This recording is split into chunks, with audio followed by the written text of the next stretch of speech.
Hi, I'm Kim and this is 25 books that I would like to read in 2025. There's a mix of things that I want to read, including 2025 releases, some non-fiction books, a lot of sequels, and then also things already on my physical TBR or on my Kindle TBR. So I'll go through each category and let you know what books I'm hopefully going to get to next year. Starting with non-fiction, I have quite a few non-fiction books on my shelf. I find it difficult sometimes to read non-fiction, and I have a very specific niche of non-fiction which you will see that I like to read, but I tend to only get through a couple a year. It's always been my goal to read more than that a year, but sometimes I think that they can just be quite slow to get through, and so it takes me quite a while to read them, and then I spend weeks kind of dipping in and out. So hopefully I'll be able to get through at least these non-fiction books this year. So starting with non-fiction, the first book on my physical TBR is Black Victorians Hidden History by Keisha N. Abraham and John Wolfe. I got this earlier on in the year because I find it really interesting to read about black figures in British history specifically. It tends to be a little bit more difficult to find areas of literature which really focus on Black Britons. I know there's a Black Georgians book which I have also downloaded on to my Kindle, but the reason I picked this up was because at the time I was doing a little bit of story writing and I had kind of set it in this sort of time period, and I was looking basically to see about the different historical figures at the time, and I wanted to find a bit more information about that relevant for the context of the story I was trying to write. I would like to still write that story. Me and writing and the lack of it that I have been doing is a story for another day, no pun intended. But I would really like to get through this. I have had a flick through it and it's split into different historical figures, which I think would make it quite easy to get through. So hopefully I'll be able to get through this year. I'll be able to get through this next year. The next book on my TBR is The Diorhad, an Old English Bestiary by Hannah Verdeen. I picked this up last year as well whilst I was at work. On my lunch break I managed to find it. As I said, I have a couple of different niches that I'm interested in for non-fiction. Black history, medieval history and queer history tend to be the three that I kind of fluctuate to. I'd really like to read this because I think it's one of those books that you can dip in and out of quite easily. Again, you've got a lot of different sections that are broken down into the different areas that it covers. So hopefully I'll be able to pick this up at some time this year. Next year. The next is A Short History of Transmisogyny by Jules Gill Peterson. I was actually on a library hold for this for so long. I think there was something like 100 people in the queue for it in the library. I went to London with my sister in November and I spotted it in Gaze the Word, so I just thought I'd pick it up so I could have a copy for myself because I thought it would be a really interesting read to reflect back on anyway. It's super short, so I should get through this no problem. I've just been in a bit of a reading slump the past few months and I haven't felt the urge to pick up non-fiction, so hopefully I'll be getting to this next year. I keep going to say this year. In a similar vein, I have Outrageous by Paul Baker. This covers the history of Section 28 in the UK and anti-LGBT legislation in Britain. I was really lucky that I got this. It was on sale at the British Library and I think it's also a signed edition too. Yes. So I was really lucky that I picked this up. I got this on recommendation from a friend, and I also got my next non-fiction book, Kinky History by Esme Louise James. This one I also got as a recommendation from my friend, so I'm hoping to get through both of these this year and knock down some of the outstanding non-fiction on my shelves. Next I have a lot of sequels. Some of these are backlist titles and some of them are 2025 releases. I've decided to just kind of combine them all into one, starting with the ones I have physically already. In the Labyrinth of Drakes by Marie Brennan. I started this series I don't know how many years ago. I really love the first book and I've also read the second and third book. I didn't enjoy the third one as much, which is I think why I put off reading this for so long, but I did also buy this book, the fourth, fifth, and then there's a sixth kind of related sequel, I guess, to the series as well. I think at the beginning of 2023, to be honest.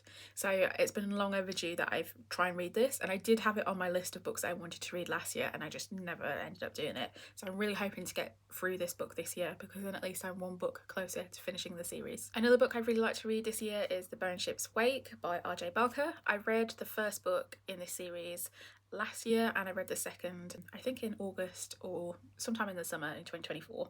I'm really close to finishing the series now and I'd really like to read it. It's really about a lot of found family and I just really have enjoyed it so far. I've also read the first in R.J. Barker's other series, Gods of the Weirdwood, and I have the sequel for that as well that I was hoping to get through over the Christmas break, but it's taken me a little bit to get through it because it's almost 600 pages. So hopefully I'll be able to get through this next year. Another book is The Oleander Sword by Tasha Suri. I read the first book in this series at the start of 2024 and I actually liked it way more than I anticipated. I don't know why, I wasn't too sure what my perceptions were going in, but I actually quite liked it. I gave it 4 stars. I was putting off reading this one because the third book in the series wasn't out yet and I heard that there was a major cliffhanger at the end of this book, but now The Lotus Empire is out, so I'm hoping to get to this at some point in 2025 and then I can finish up the series. I'm gonna have to refer to my reading journal now to go through the rest. Another book I'd like to read next year is A Drop of Corruption by Robert Jackson Bennett. I read The Tainted Cup in 2024 and I really liked it. I thought it was a really great murder mystery. With A Drop of Corruption, it does seem like we're going to find out more about these Leviathan Titan creatures, as they are mentioned in the summary, where it seems like the people that they're looking for in this new murder mystery are using the Titans. Another 2025 sequel to a 2024 release, or actually I think maybe this came out at the end of 2023, I'm not sure. Either way, it's The Strength of the Few by James Islington, the sequel to The Will of the Many. I really liked the first book. Again, it was one that I wasn't too sure about going into it. I'd heard a lot of good things, but I wasn't too sure whether I'd like it. And I really did. I found it quite interesting and it's such a complicated world. We ended in such a pivotal point at the end of the first book. I'm really interested to see where the story goes. So with The Strength of the Few, I think I did see a post recently that says that there's no confirmed date as to when it's going to be released yet, but they're hoping it's going to be the end of 2025. So there's a caveat for this one, that it's not my fault if I don't read it this year, if it's not released this year, in which case it'll definitely get pushed onto 2026's releases. Another book that I'm hoping to get to in 2025 is The Hunger of the Gods by John Gwynne. I very recently read the first book in the Bloodsworn series and I really liked that as well. I was quite surprised. I tried Malice and I softy enough that I think either early in 2024 or maybe 2023, but after giving the first book in the Bloodsworn saga a go, I think I'm willing to pick that series back up. Either way, I'm hoping to continue with the Bloodsworn series. I've really liked it so far. I have it downloaded on my Kindle and I'm ready to read that. Another sequel that I want to read next year is A Perilous Undertaking by Deanna Raybourn. I read the first book in the Veronica Speedwell series in 2024. I'd heard a lot about it on BookTube and I think it was a really great read, a really light-hearted, well, I'm not sure light-hearted is the right word, a really engaging mystery kind of thriller book. In a way, it reminds me of the Lady Trent series, the similar kind of tongue-in-cheek writing by someone set in the kind of Victorian-esque time period. I'm really hoping to get to that at some point this year, as I think it'll be a really good series to dip in and out of as the year goes on. The last book in the sequels list is On Vicious Worlds by Bethany Jacobs.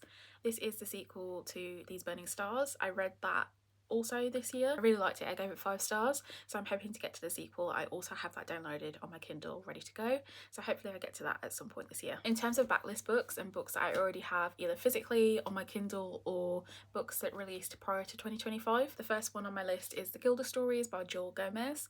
I picked this up in Waterstones either during 2023 or 2024, I can't remember, but I was really intrigued by it. I'd never heard about it before, and so I'm hoping to get to this one at some point. It features vampires. I know it's sapphic. I don't know too much more about it, but hopefully I'll get to that at some point in 2025. Another book that I'd like to read that's a 2024 release is Sky Full of Elephants by Sibo Campbell.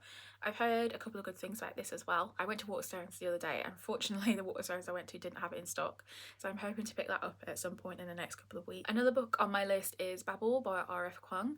I have a physical copy of this and have had it since it released, but I just haven't read it, and it's kind of made the rounds and now is with my sister. So she's had that for about a year and still hasn't got to it yet. She said that she'll give it back to me at some point this year, so hopefully I'll be able to read that.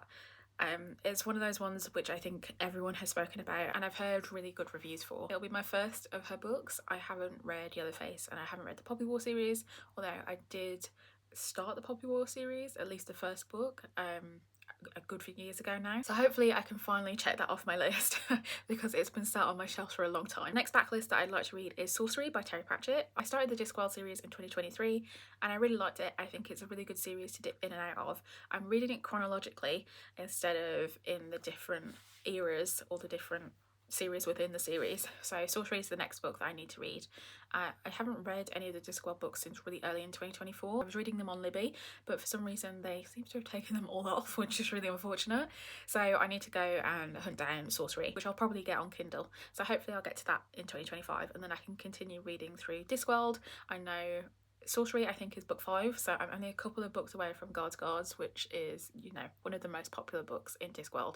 So I'm hoping to get to at least a couple of those next year, but obviously starting with Sorcery. And then we have all of my 2025 anticipated releases. There are a lot of books that I've seen that seem really interesting, but these are the ones that really seem to stick out to me as books that I think I'd enjoy. The first book is The Library at Helbor by Cassandra Khor. I read, oh my god, what's the book called? The Salt Grows Heavy? I've forgotten.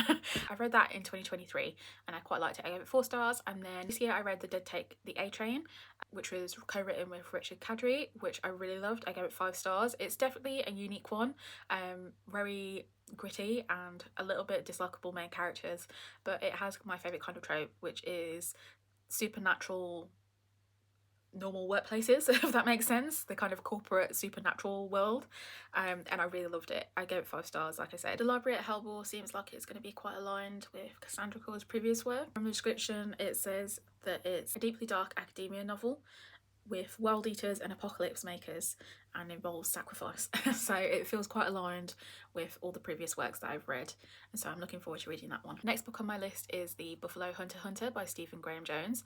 I've only actually read one Stephen Graham Jones, and that's The Only Good Indians, and I didn't mind it. I gave it 3 stars. I think he, even though I've not read any of his books, I feel like he's got a really distinctive writing voice. It really came across in The Only Good Indians. I haven't picked up the Angel of Indian Lake series or anything like that. It's never really jumped out to me, but The Buffalo Hunter Hunter really does seem like my type of book.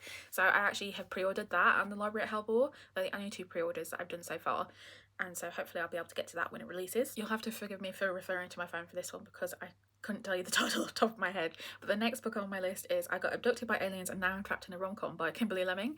I read the I Got Drunk and Saved a Demon series, I think, over the course of 2023 and 2024, and I think they're really light-hearted fun books. I really enjoyed the first book way more than I anticipated. There's a lot more plot to it than you expect going in, which is really great because if I'm reading something that's got romance, I really need it to have a little bit more plot. That's the way I tend to enjoy it. So I'm hopefully going to get to that this year. I'm really excited to see the start of a new series in a completely different setting and just see what kind of chaos the characters get up to this time. The next book is Immaculate Conception by Ling Ling Huang.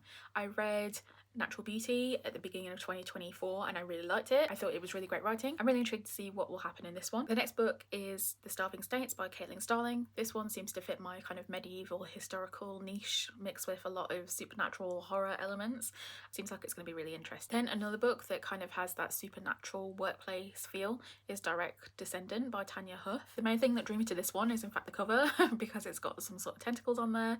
I love a book that's a little bit Cthulhu-esque and from reading the summary it seems like it's got a little bit of dark supernatural horror elements going on in a kind of cozy setting, so I'm looking forward to reading that too. Another 2025 release that I'm looking forward to is The Unworthy by Augustina Bazterrica. I read Tender as the Flesh a couple of years ago and I wasn't the biggest fan of it. I get the concept and I get what it was going for, but I just wasn't a fan of the way that that novel played out. This one looks more interesting to me. It seems like we're following kind of cultish, again, medieval horror style fiction, which as you can tell is a theme that I seem to be drawn to. The final book in my 25 of 2025 is Among the Burning Flowers by Samantha Shannon. I read The Power of the Orange Tree and A Day, Fallen Night. I really like them both. In retrospect, would probably knock Priory down to a 4 because I think I preferred A Day, Fallen Night, but at the time I gave them both 5 stars. I'm very much if it feels like that in the moment, I will, even if in retrospect I think I prefer A Day, Fallen Night. I'm really looking forward to this one. I think that Priory is a really great world and I quite like to jump back into it. That's the 25 that I would like to get to in 2025. There are countless other books, physical books on my TBR, sequels that I would like to get to, anticipated releases that pop up across the year. So I'm sure that I will probably read not as many of these as I would like, but I will check back at the end of 2025 and see whether I've read any, even at all.